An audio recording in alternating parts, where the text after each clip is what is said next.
very importantly on this site, a lot of people come in and go 2 years later, because we unfortunately weren't given a funding round immediately in the second year, so we've missed a year's control. They'd walk in and go, oh, it's terrible, it's all gone backwards. No, and the win here is the volume you're seeing here of juveniles and seedlings was the volume of adults we did originally. It was exponential. So what I look at here is there is only a handful of adults. This is seed bank and a willow here that had some pods in that we couldn't reach that have come in. So it's predominantly seed bank. So the win is that we have moved it on in the cycle. There's less adults, very few adults, predominantly juveniles and seedlings. If we get funding for next year, then this will be even more sporadic and we'll win. So this is a good illustration of the moth plant that is suffocating the native plant. So the first priority is we get underneath and we slash low. This way, clearly the flowers are not going to form pods. But most importantly, by slashing low, we're buying ourselves time so we can get to all the other sites to control the flowering moth plant and then come back here and control the cords. So you can see on the ground here that, interestingly, there's a lot of juveniles. And the key thing here, there was only 1 or 2 adults, believe it or not, making all of that canopy there. The key here is that there's a lot of juveniles that are at the apex of maturing, that haven't quite matured, but literally in the next month or 2 would. And quite often in this situation we get a later flowering, around about March time, and then pods will form before winter. So what's important here is we slash, and then we slash lower down, as with these cords here. And then we do the physical removal. And then this area here is where you can see we've got on our hands and knees. I wanted to show you this spot because the control we've done in here, we've had to do through climbing asparagus. And this is the example of what has been removed from this spot just here. So you can see it's adult, it's very dense. By carefully physically removing it and carefully working, we have been able to find, they weren't visible, find these seedlings, these are Marco seedlings, and free them, and then remove the moth plant physically from around it. And the great joy in doing that process is this little fella was completely hidden, and this is Toki seedling. This is precious because in this block I have not found any Toki seedlings before, so this is very exciting to find. If we'd come in here and just sprayed, we'd have killed all these juveniles and seedlings. This area needs these seedlings to come up for succession growth. What the asparagus and the gorse and the moth plant have been doing is suppressing that succession growth. And as here you get a view of the control line. Basically, it looks like bare earth. Beyond, you see what's still to be done. Obviously, critically, we try to protect as much of the natives as we can. Sudden exposure to sun can put them under stress, but that's not a reason to not be careful around them. And then as you come further around, you see the pile that we've created. And so this is what I took out of this area. And importantly, we always pile where it's been cleared. We never pile on top of other weeds.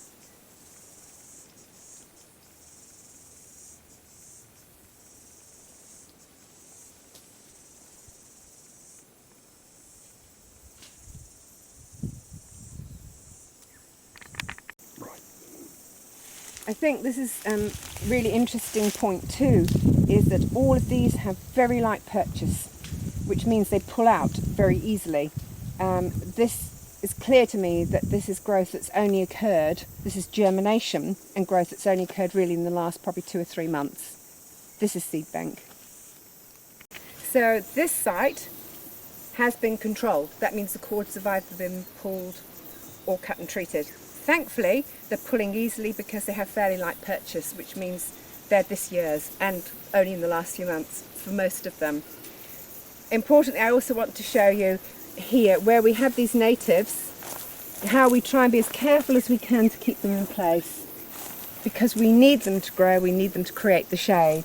The kikuyu grass here is phenomenal. And the kikuyu is a massive problem in the south. It can come this high up in the tree, and it also disguises the other weed trees.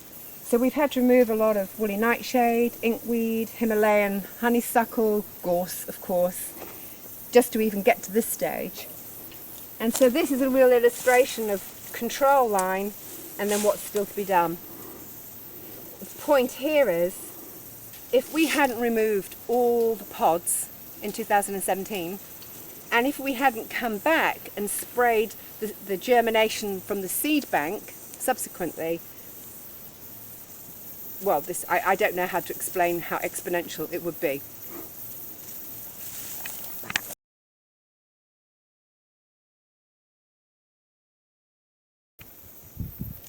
So over there, in the distance, which you can't see on camera, is a huge Kahikatea. It's extremely tall. It's a beautiful mature tree.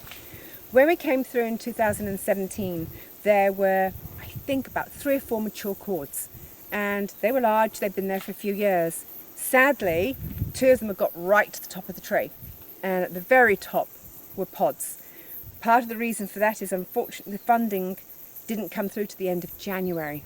We were already 2/3 through the flowering season and pods had already started forming, so we're on the back foot. We removed as many pods as we could, but we didn't want to damage the tree, and there were two pods left at the top. It was galling.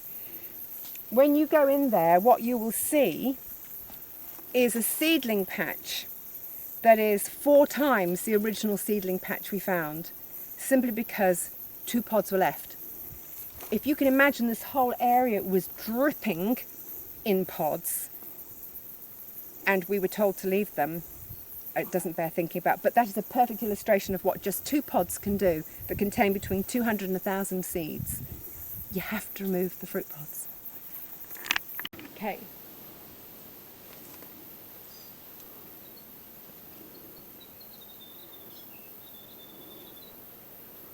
This incredible Kahikatea is so big. In front of me, we found just a handful of adult cords, but they were old cords. What I mean by that is they've been mature a long time. They got right up the tree. We were able to kill the cords. We've stepped in 2 years later, almost 2 years later, and it's January 2019 rather than March 2017. There are no adults in here. But what we have is, there was originally a seedling patch, literally just kind of this circumference here. Very dense seedling patch, which said we knew a pod, it had matured and a pod had come down, or 2. We couldn't get a couple of pods up there. We'd have done too much damage, and it probably would have been too dangerous for us to get those. The 2 pods that are up there have done this. And it goes round here and over there and all round there. So it's easily 3 to 4 times the spread, just from 2 pods that we couldn't reach. Thankfully, it's all seedlings and juveniles. This comes out of the ground so easily. So this will have grown, or started growing, probably December. This will have come up probably since we had recent rains. That's only probably a week or 2 old. This could be several weeks old.